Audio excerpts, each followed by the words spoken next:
తిరుమలలో మరో అపశృతి చోటు చేసుకుంది. కొంతమంది భక్తులు తిరుమలకు నాన్ వెజ్ ని తీసుకుని వచ్చి అక్కడ తింటూ ఉన్నారు. దీంతో భక్తులు వారిని గుర్తించి పోలీసులకు ఫిర్యాదు చేశారు. ఒకసారి ఆర్టీవీ స్క్రీన్ పైన చూడండి. తిరుమలకు కొంతమంది భక్తులు నాన్ వెజ్ తీసుకొచ్చారు. కోడిగుడ్లు, చికెన్ పలావ్ని తీసుకొచ్చి అక్కడ తింటూ ఉన్న సమయంలో భక్తులు ఆగ్రహానికి గురై వెంటనే పోలీసులకు ఫిర్యాదు చేశారు. నిషేధిత తినుబండారాలతో తిరుమలకు చేరుకున్నారు తమిళనాడు భక్తులు. తమిళనాడు భక్తులు తిరుమల శ్రీవారిని దర్శించుకోవడానికి వస్తూ వాళ్ళకు కూడా ఆహార పదార్థాలను తీసుకొచ్చారు. అయితే ఆ ఆహార పదార్థాలలో చికెన్ పలావ్, కోడిగుడ్లను తీసుకుని వచ్చారు. డబ్బా నిండా కోడిగుడ్లు, చికెన్ పలావ్ తీసుకొచ్చారు. అలిపిరి నుంచి తిరుమలకు భక్త బృందం చేరుకుంది. సెక్యూరిటీని దాటుకుని తిరుమలకు ఈ నిషేధిత ఆహార పదార్థాలను ఎలా తీసుకొచ్చారు అంటూ భక్తులు ప్రశ్నిస్తున్నారు.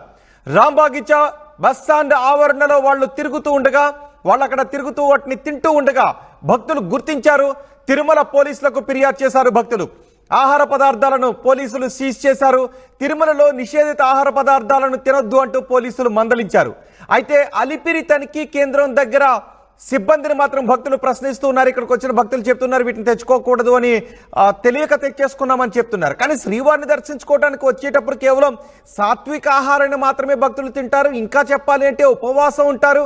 కానీ ఇక్కడ ఏకంగా కోడిగుడ్లు, చికెన్ పలావ్ని తిరుమలకు తీసుకొచ్చి అక్కడ తింటూ ఉన్నారు అంటే దీన్ని ఏ విధంగా చూడాలి? ఇది ఖచ్చితంగా భక్తుల మనోభావాన్ని దెబ్బతీసే చర్య కింద తీసుకోవాలి. అంతేకాదు అలిపిరి దగ్గర సెక్యూరిటీ సిబ్బంది చెకింగ్ దొల్లతనంగా భావించాలి అని శ్రీవారి భక్తులు ఆగ్రహాన్ని వ్యక్తం చేస్తున్నారు.